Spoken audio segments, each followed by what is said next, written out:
আমাদের রাব্বানি গোলাম রাব্বানি খুব কালকে ইমোশনাল স্ট্যাটাস দিল, না জানি না বুঝি স্ট্যাটাস দিছে, ওর সাথে ওটা দ্বন্দ্ব আছে আমার। ভৈরব থেকে আনছি, আমার ফেসবুক পোস্ট হয়েছে, এই ছেলেটা নিয়ে পুরো সোশ্যাল মিডিয়াতে ভাইরাল হয়ে গেছিল। দেন আমি যখন ওকে চিকিৎসার ব্যবস্থা করে ফেলছি, ড্রেসিং মেশিন করে ফেলছি, তখন ও বলতেছে আমাকে দেন, অমুক ডাক্তার আছে নিয়ে, মানে ও একটা ফায়দা লড়বে। আরে ভাই, ঢাকার শহরে মানুষের অভাব, পচা মানুষের, একটা তুইলে তুই ভাইরাল তুই একটা নিয়ে যত্ন কর। আমি যেটা তুইলে নিয়েছি, আমি যেটা নিয়ে কাজ করতেছি, তুই রেডি করবে, তুই একটা কর, আমি একটা করি, আপনি আর একটা করেন, মানুষকে হেল্প করেন। এক মানুষের 10 জনে হেল্প করার দরকার আছে?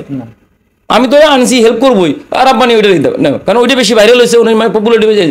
কালকে রাব্বানি কি স্ট্যাটাস দিছে না বুঝে না, আসেন না, দেখলাম আমার চোখে পড়েছে। কত শত রিকশাওয়ালা আছে, একজনকে হেল্প করলে হয়। আমি যদি একজনে করি, আপনি একজনই করেন। আমি 256 জনের দায়িত্ব নিছি, 45টা বাচ্চার দায়িত্ব নিছি, 6টা পাগলির দায়িত্ব নিছি, 6টা পাগলির বাচ্চার দায়িত্ব নিছি। আপনি আপনার সামর্থ্য আছে 2 জন, একজন, আপনি একজনের খাওয়ান, না পারেন আপনি 100 টাকা দান করেন। কারণ আমার দ্বারা দান করা লাগবে, মানে আমার দ্বারা নিয়ে আপনি আপনার বাসায় খাওয়ান। পরে কি রাব্বানি ভাইয়ের সাথে ঝামেলা মিটছে? না না, ঝামেলা মিটে নাই। ওর সাথে এটা নিয়ে গালাগালি পর্যন্ত হয়েছে ফোনে। ও আমার ছেড়ে দিয়েছিল আইসা মারবে, এবং আমাদের স্থানীয় আওয়ামী লীগের পোলাপান্ড লাগাই দিছিল। পরে আওয়ামী লীগ ও যেটা লিখলো, এক শুভাকাঙ্ক্ষীর মাধ্যমে শুনছে যে আমার পাওয়ার ক্ষমতা আছে, ওইটা ওইভাবে শুনে নাই। ও শুনছে হলো স্থানীয় পোলাপান্ডে আমার বাসায় পাঠানোর জন্য ফোন দিছিল। স্থানীয় পোলাপান্ড বলছে ভাই ওর দ্বারা যায়েন না, ঠিক আছে, ওর কাছে যায়েন না। ও না, আমাদের স্থানীয় যে নেতারা আছে তারা মানা করছে, রাব্বানি ভাই আসল সত্যটা জানেন।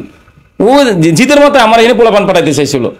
পরে আমাদের পোলাপান, এলাকার মহলের পোলাপান তো আমার চিনে, জানে আমি কেমন ভদ্র বা খারাপ, সব দিক তো জানে। ওরা নিষেধ করছে ভাই এই জায়গায় মাথা কামায় না, যা কইছে কইছে শেষ। ও আমার আলটিমেট দিছিল যে 1 ঘন্টার মধ্যে এসে আমারে পিটাবে, বলেন।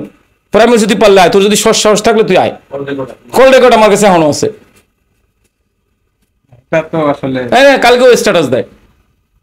তারপরে আরেকজন ডাক্তার দেখলাম, গুলজার, কি ওই, ও তো ডাক্তারই না, ওরে আমি 25,000 টাকা বেতনে রাখছি, ওর মন মতো, বাপের মন মতো অফিসে আসে যায়, ট্রিটমেন্ট দেয় না, ওষুধ লিখতে জানে না, ওরা আমি রাখবো? কালকে দেখলাম ডক্টর গুলজার এখন খুব বড় অফিসার হয়ে গেছে। আরে ভাই, তুই যখন 16-17 সালে তুই কইছিলি, তোরে তো আমি, তুই আমার হ্যাঁ বসে 3 মাস ডাক্তারি করছিস, তুই বাদ পাইতো। আর আজকে আমার নামে খারাপ স্ট্যাটাস দেয় ডক্টর গুলজার। ওরা চিন্তা কেটা?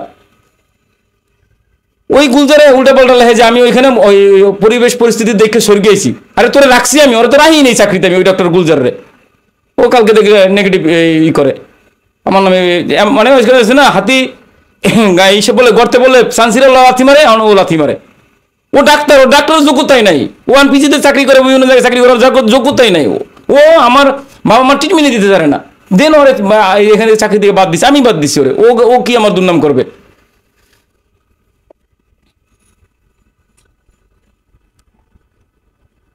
পরে ওই ছেলেটার ড্রেসিং তো আপনি, এই যে এখন আছে আমার কাছে, ছেলেকে সাবার ছিল, ওরা নিয়ে আসছি। আর আপনারা মিডিয়া আসবেন না, ওর কিডনি খুলছি, আর আব্বানি স্টার্টে দিছে, কোন মিডিয়া জিজ্ঞেস করতে পারে, এই জন্য কিডনি কুন্ডি আছে কিনা দেওয়ানোর জন্য আমার আশ্রয় কেন্দ্রে নিয়ে রাখছি।